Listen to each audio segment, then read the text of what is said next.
¿Qué tal? Muy buenas tardes. Mi nombre es Ángel Jared Padilla del Valle. Este es mi equipo. Mi equipo está conformado por Oliver Muth, Alexis Vila, Lisette Santana y Héctor Sánchez y un servidor. Les vamos a presentar los temas del Porfiriato y la intervención de la Revolución Francesa. Córrele, mi chavo.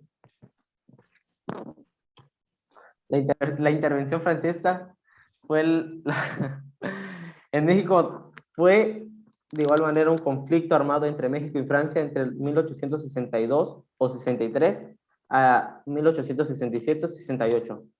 Tuvo lugar después de que el gobierno mexicano, encabezado por Benito Juárez, anunció la suspensión de pagos de deudas externas en 1860 o 61. Sus causas de la intervención francesa la principal fue el reclamo del gobierno francés de indemnización del gobierno mexicano a los comercios franceses radicados en México para poder comprarles impuestos al tener un negocio en México.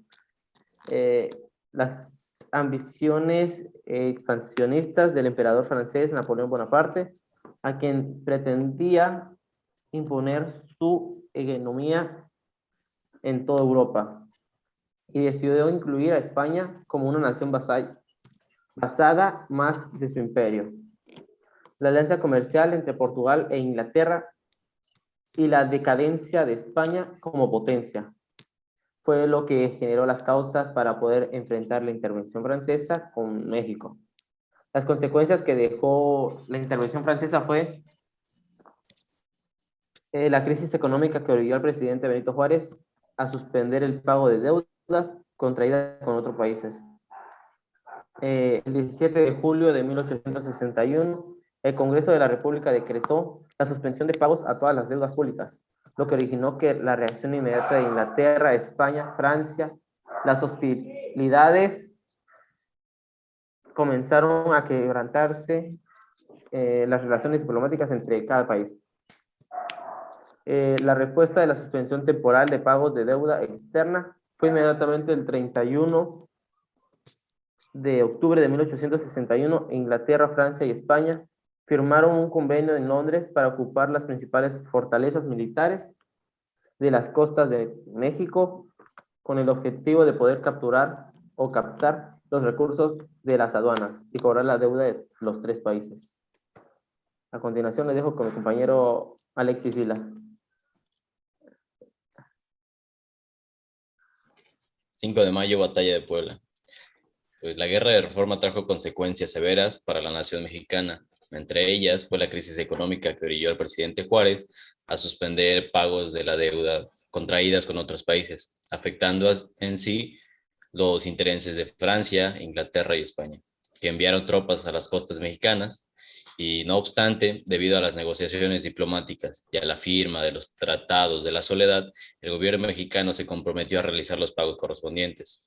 Por ello, Inglaterra y España abandonaron el territorio nacional. Sin embargo, el gobierno francés no cumplió con lo pactado en los citados tratados y comenzaron una intervención armada en México. En eso, el general Ignacio Zaragoza, quien ostentaba el cargo de general en jefe del Ejército de Oriente, decidió concentrar sus fuerzas en la ciudad de Puebla y ponerla en el estado de defensa, con el objetivo de enfrentar en ese lugar a las fuerzas invasoras. A las 9 de la mañana del 5 de mayo de 1862, con el disparo de un cañón mexicano, dio inicio una de las jornadas más gloriosas que registran nuestra historia patria. El mando francés concentró su esfuerzo en el fuerte de Guadalupe, por lo que lanzó un primer embate a este punto. A pesar de la superioridad en armamento de las fuerzas lorenses, estas fueron detenidas por las tropas nacionales. El ataque francés hacia el fuerte en Guadalupe se repitió 2 veces. Sin embargo, pues los soldados mexicanos lograron rechazarlos en ambas ocasiones y provocar con ello la retirada de los franceses. A continuación les dejo con mi compañero.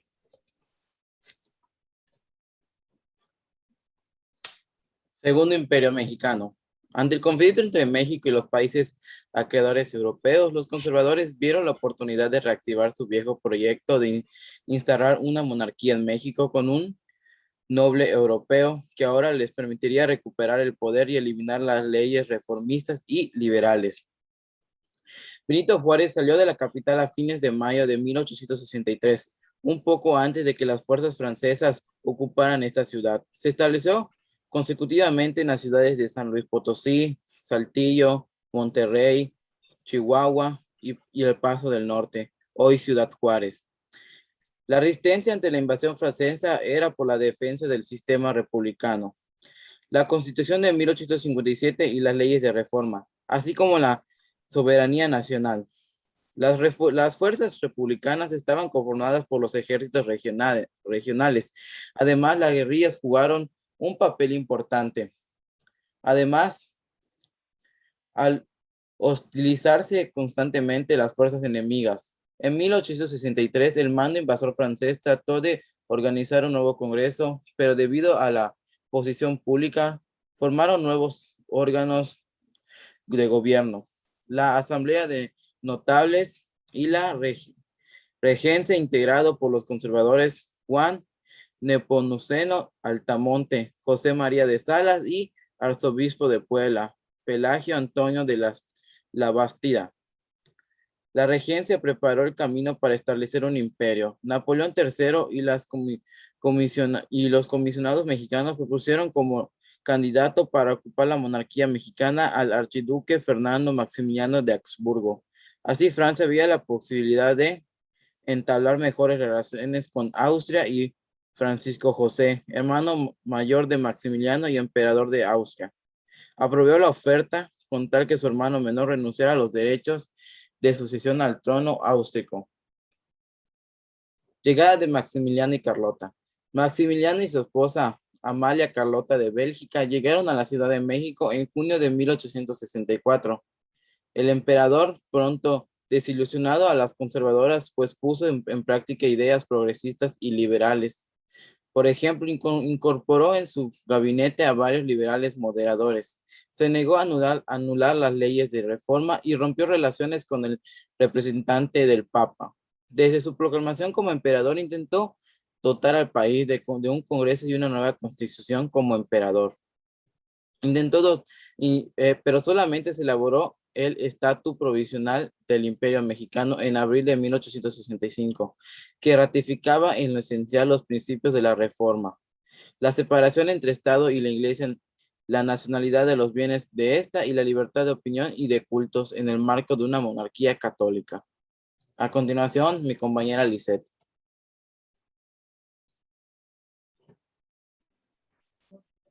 El porfiriato. Porfirio Díaz comenzó una política de conciliación entre los sectores más favorecidos del país. A las caciques regionales les permitía mantener el poder local a cambio de su lealtad.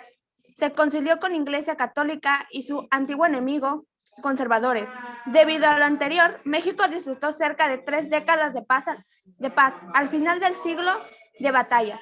Se caracterizó por ser un periodo histórico dominado por una sola figura, Porfirio Díaz, siendo reelegido en diversas ocasiones y también ejercido el poder mediante otros personajes como Manuel González y otros, así como fortalecieron el poder ejecutivo en determinado de los demás poderes. A su vez, los problemas sociales abastecieron a raíz de los avances tecnológicos, puestos a que Porfirio Díaz se dedicó más a los avances de la tecnología, pensando que eso iba a ayudar a la población, pero realmente la población necesitaba avances en su ciudad.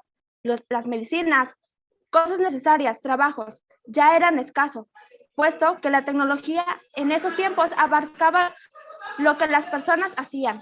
Porfirio Díaz le importó demasiado el avance tecnológico que dejó a un lado su pueblo y las necesidades que abarca. Eso hizo que las clases altas tuvieran un auge económico y cultural, llegando a vivir en condiciones iguales a los que poseían las sociedades europeas. La clase media se dedicaba a las labores tales como el comercio, algunos industriales y artesanías, así como trabajaban en distintos niveles de empleos públicos, accediendo a la educación, lo que le permitía un modo de vida mejor que el de la clase baja. A continuación, mi compañero Héctor.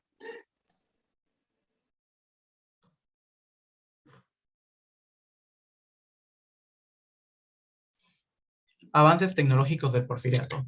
En el Porfiriato, los principales avances en materia tecnológica fueron la extensión del sistema ferroviario. Las rutas ferrocarrileras recorrían casi todo el país y la electricidad, gracias a lo cual el gobierno pudo montar fábricas e industrias cuyo funcionamiento se mejoró debido a este avance.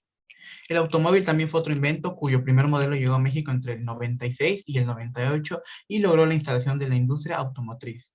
Otro avance fue la industria petrolera, que a base de la economía de la época fue un gran avance, como los ferrocarriles, en su mayoría era posesión de extranjeros, y como las haciendas mexicanas, el periódico y la regeneración, fundado en 1900 también por los Flores Magón, se convirtió en el vocero del PLM. A través de las asociaciones científicas también se logró el desarrollo de la ciencia en nuestro país, tales como la Sociedad Mexicana de Geografía y Estadísticas, que aunque fueron creadas antes del Porfiriato, fue durante esta época que recibieron un impulso financiero para que se lograra tener un impacto sobre la vida social.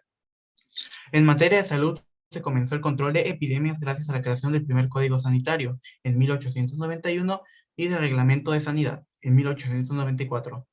También aumentó el tendido de líneas telégrafas como desde 1877 y 1907. La era telefónica fue inaugurada en el Porfiriato, la primera línea iba del Castillo de Chapultepec al Palacio Nacional.